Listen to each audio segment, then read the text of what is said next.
안녕하세요. 우리가 당연하게 믿고 있는 역사 뒤에는 지금 이 순간에도 수많은 역사학자들이 목소리를 높여 싸우고 있는 거대한 논란거리들이 숨어 있습니다. 오늘은 삼국시대부터 조선시대까지 아직도 정답이 없어 뜨거운 감자인 대한민국 역사 논란 톱10을 준비했습니다. 끝까지 보시면 우리가 알던 역사가 완전히 뒤집힐지도 모릅니다. 바로 시작합니다. 12. 선덕여왕의 직위삼사 진짜 예언인가 사후비환가.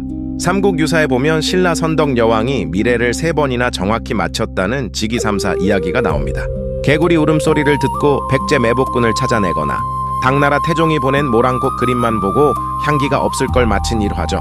논란의 핵심 학계에서는 이를 두고 여왕의 뛰어난 정치적 통찰력과 정보력이었다고 해석하는 쪽과 최초의 여왕이라는 취약한 왕권을 방어하기 위해 사후의 신비주의로 조작된 미화일 뿐이다 라는 주장이 팽팽히 맞서고 있습니다. 과연 그녀는 진짜 예언자였을까요? 아니면 마케팅의 천재였을까요? 9위 낙화암 삼천궁녀 역사적 사실일까? 승자의 과장일까? 백제가 멸망할 때 3,000명의 궁녀가 낙화암에서 치마를 뒤집어쓰고 강물에 뛰어내렸다는 이야기 다들 들어보셨죠?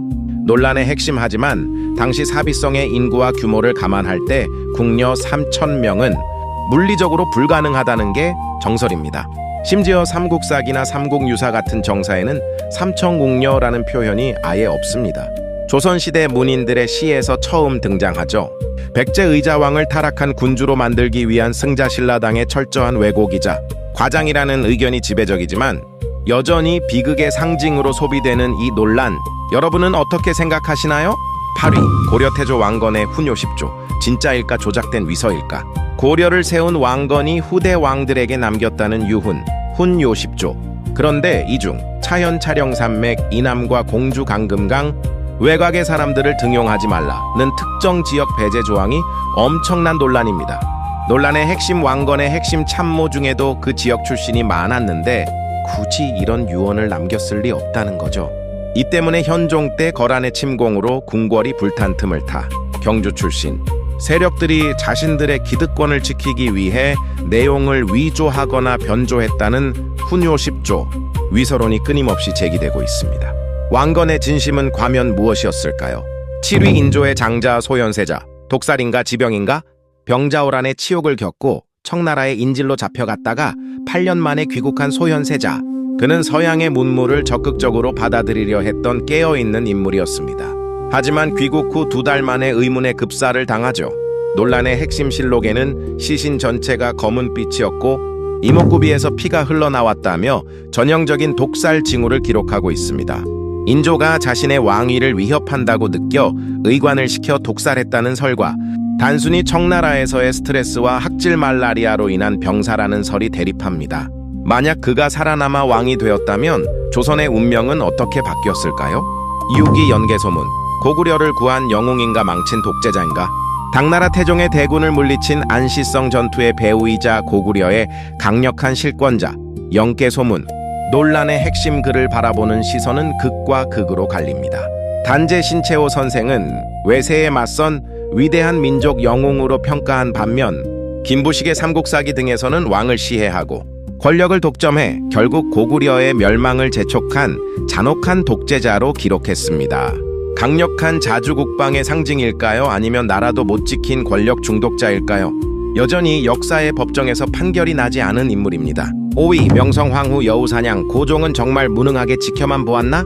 1895년 을미사변 일본 낭인들에 의해 경복궁 안에서 명성황후가 시해된 비극적인 사건입니다. 흔히 우리는 고종이 일본의 압박에 눌려 손도 못 쓰고 당했다고 알고 있죠. 논란의 핵심하지만 최근 연구와 당시 경문을 보면 고종이 마냥 무능하게 당하만 있었던 건 아니라는 주장이 나옵니다. 고종은 러시아 공사관으로 탈출하는 아관파천을 감행한 뒤 을미사변에 가담한 친일파 대신들을 처단하라는 밀지를 내리며 격렬하게 저항했다는 기록들이 재조명되고 있습니다. 고종은 정말 나약한 군주였을까요? 아니면 거대한 제국주의 틈바구니에서 처절하게 버틴 정치가였을까요? 4위 조선 정조 독살설 심환지와의 비밀 편지가 밝힌 진실은? 드라마나 영화에서 단골로 쓰이는 소재, 바로 정조 독살설입니다. 개혁군주 정조가 보수 벽파의 영수 심환지 세력에게 독살당했다는 설이죠. 논란의 핵심. 그런데 2009년 엄청난 유물이 발견됩니다. 정조가 심환지에게 보낸 비밀 편지 299통이 세상에 나온 겁니다.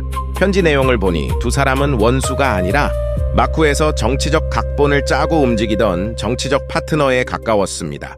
이 때문에 학계에서는 독살이 아니라 평소 앓던 종기와 만성질환, 그리고 과로로 인한 병사라는 주장에 무게가 실렸지만 여전히 급작스러운 죽음 뒤에 숨겨진 음모론을 믿는 목소리도 만만치 않습니다. 3위, 임진왜란의 영웅 원균. 진짜 무능한 장수였나 억울한 희생양인가?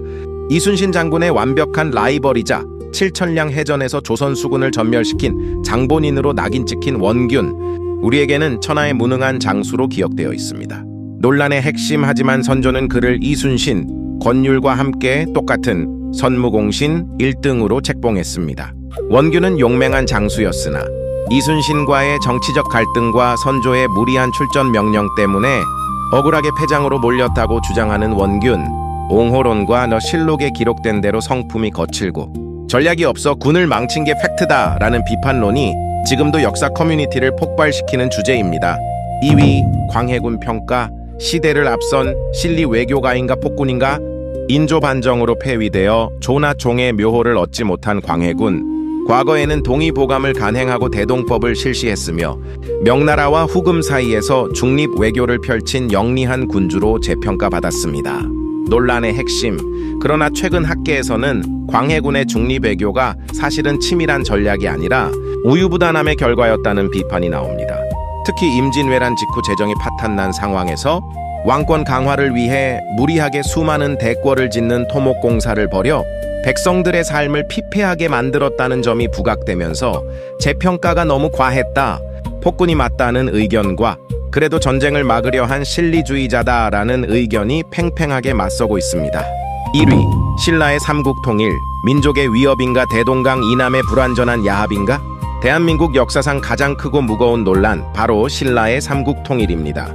논란의 핵심. 교과서에서는 최초의 민족 통일이라고 가르치지만 당나라라는 외세를 끌어들여 고구려의 광활한 만주 땅을 모두 잃어버리게 만든 반쪽짜리 통일 혹은 민족의 배신이라는 비판이 아주 오랫동안 이어져 왔습니다.